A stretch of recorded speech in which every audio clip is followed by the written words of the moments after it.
Right, so this is my final project presentation for the class. The topic is we are going to try to create a reasoning model trained on logical structure that we derive from categorical syllogisms.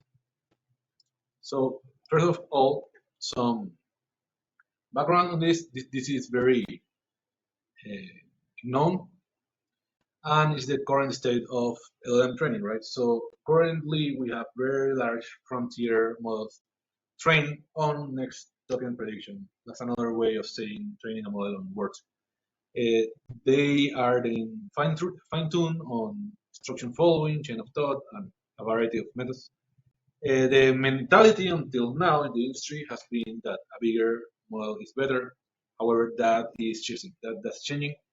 They very the reason for this is pretty much that we are from last year to this year, we are seeing, especially this year, 2025, we have been seeing diminishing returns.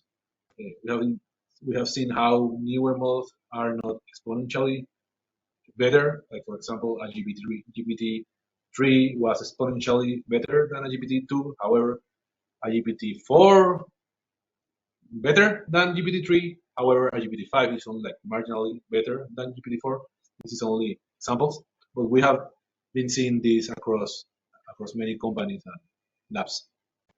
So what I propose in this project is the start of exploring the idea of a paradigm shift.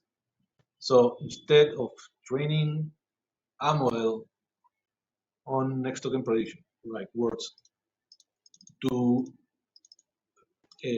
that when trained on words, a model is able to learn grammar, right?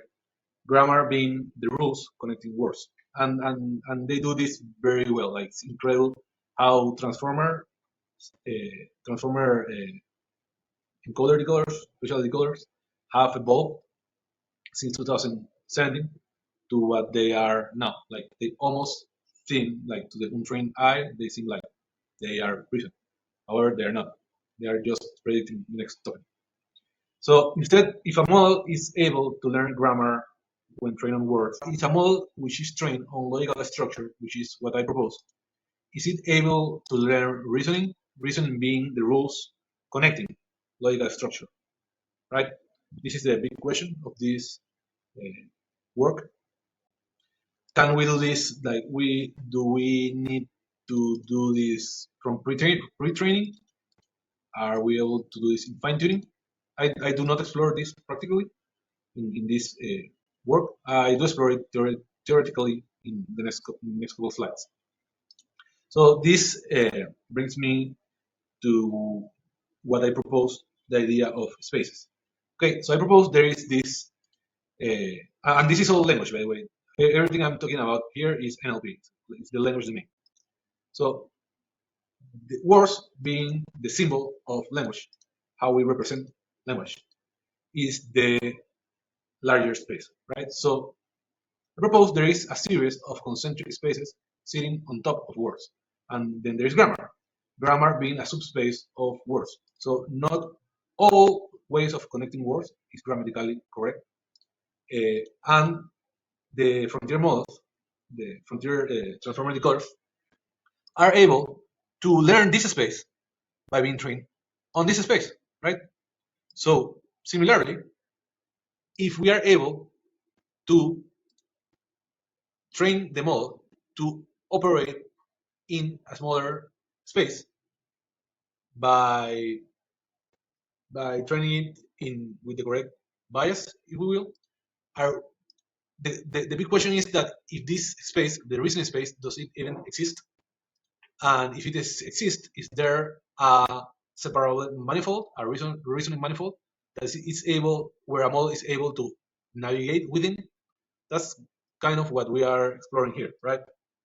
So current models, they only operate in grammar. That's the only thing they learn. But then they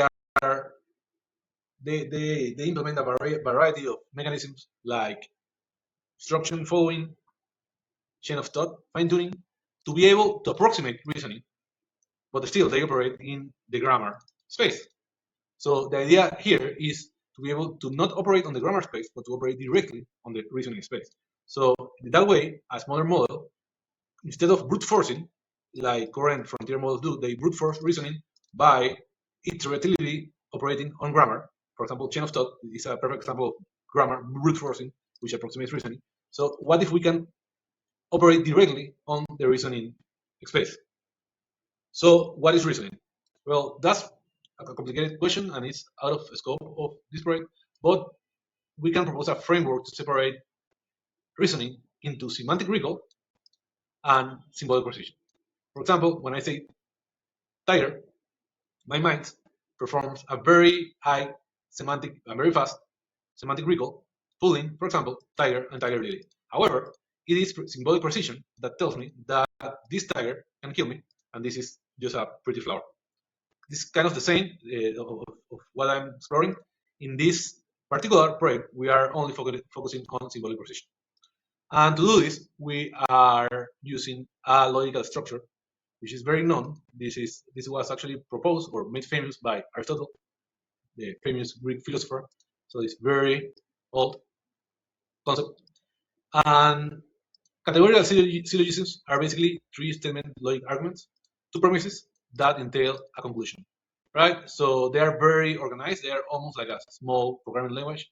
There are three types of statements, which are A, E, I, O. They all mean something, which this is the code here. This is what they mean here. That makes 256 possible combinations, of which only 24 are logically valid. I do put a note here, which talk about existential import. That's out of the scope of this discussion, but it's important to note. So there are three terms. Each term has a statement type, but they also have a name. So each of the statement has a term, a major, a minor, and a middle term, right? And this creates a figure. I don't have an example of a figure here. I do have it in code. But for example, the middle term is a term that repeats itself. It is the term that connects premise one with premise two. For example, mammals is the middle term. We have the major term and the minor term. And the rules of syllogisms say that, okay, first you need to repeat the middle term, and then you have the major term as the predicate of the conclusion, and the minor term as the subject of the conclusion in this particular figure, right? So this is figure one, and the statement is of type this figure one, for example, this particular example here. So as you see, they are very coded, and this makes them very well suited for symbolic precision training. So there is three possible architectures we can use transformers with. That's encoder, decoder, and decoder only. Of those, I explore these first two with, I think, very promising results, which we will see later. What's interesting of the decoder only architecture, which I do not explore practically, but this is the one that is very compatible with current LLMs, and this is one that will enable us to fine-tune a frontier model in logic, which by itself sounds like a nice project. So the differences in the architectures. So in encoder only model, we train the model on three premises and teach it to predict if this conclusion is entailed by the premises, valid or not valid, entailed or not entailed. And the training loss is on the classification level itself, right? The encoder decoder, we only feed the encoder with the premises, but feed the decoder on the conclusion. We shift right the token, so it's able to learn, and we calculate the training loss on the conclusion only. And the decoder, it looks similar to the encoder. However, I mean an autoregressive decoder, right? However, the loss, like the most important distinction I would say, is that the loss is calculated, unless we mask it, of course, it's calculated on every single token. So every token of every premise, if we don't mask it, comes toward the loss. So the decoder is operating on the whole premise space, while the encoder is operating only on the space, on the encoder space that allows the conclusion. So a conclusion in the decoder that operates on the encoder embedding space. I'm saying it right. So the dataset is a Python dataset that I create synthetically, and categorical syllogisms are great for that. I do this using pandas. This is the steps in general that I take to do it. I do have working code for this. This allows me to create any number of samples. I train the model in 96,000 samples, and the results I got are pretty nice, I think, and are false. On the encoder, I got an accuracy of 90.97. This was a larger model, like relatively larger to the other models I tried. I tried a model with 300K parameters, a model with 3 million parameters. I tried many models in between. Ultimately, this 19 million parameters model, which is small in the world, but it's a larger of the models that I tried. I think this is pretty nice results. You will see in the report that this is actually skewed. The model shows high recall but low precision because of the class imbalance in the negatives. But that's well covered in the report. I like this result. How I took the CLS embedding token and run TSNE over it, and I got this, right? If you see, there's a nice separately, it looks like a nice separately manifold here.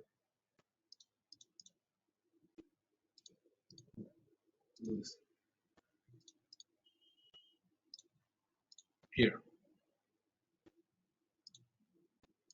right? So it looks like the valid conclusions are towards the center, and the invalid conclusions are near the statements. This is statements, triples, are near the edges. Like even my rudimentary PowerPoint circle manifold is able to separate. Is able to separate the Intel premises versus the unintel ones, right?